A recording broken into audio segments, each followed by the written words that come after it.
I've been asked a lot of questions in the course of my ministry life, but among the toughest of the questions are questions that are asked about how we should respond when a family member or a friend starts living in wrong and or sinful patterns. The questions get framed up like, my son is marrying an unsaved girl.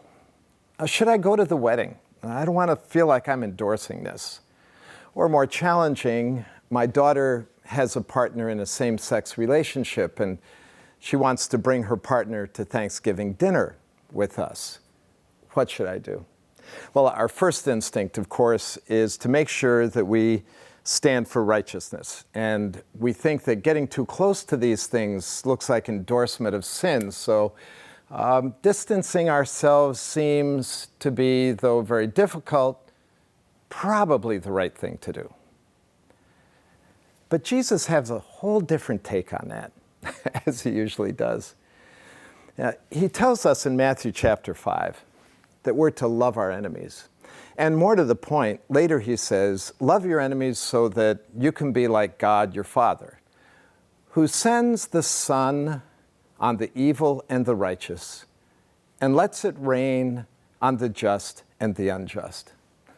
What he's saying here is that God showers his love on evil and righteous people. That's the kind of God he is. And then I think about the cross. I don't think Jesus waited for any of us to get our lives all cleaned up before he got near to us and loved us. In fact, the cross is just the opposite. Because he loved us so much, he got very near to us. In fact, took our sin upon himself, bore the shame of our sin, at the risk to his own reputation, so that in that outpouring of unbelievable love, we would be drawn to him. So it seems to me that when we think about those kinds of challenging moments, that love has to win.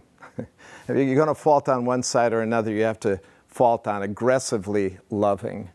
I mean, these people already know they're wrong. We don't have to preach a sermon or distance ourselves to make the point.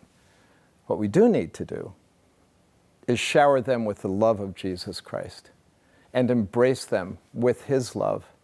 In fact, as Jesus became intimate with our sins on the cross, us becoming intimate with those that we love in moments like that could be the most powerful attraction to bring them home to redemption and reconciliation with God.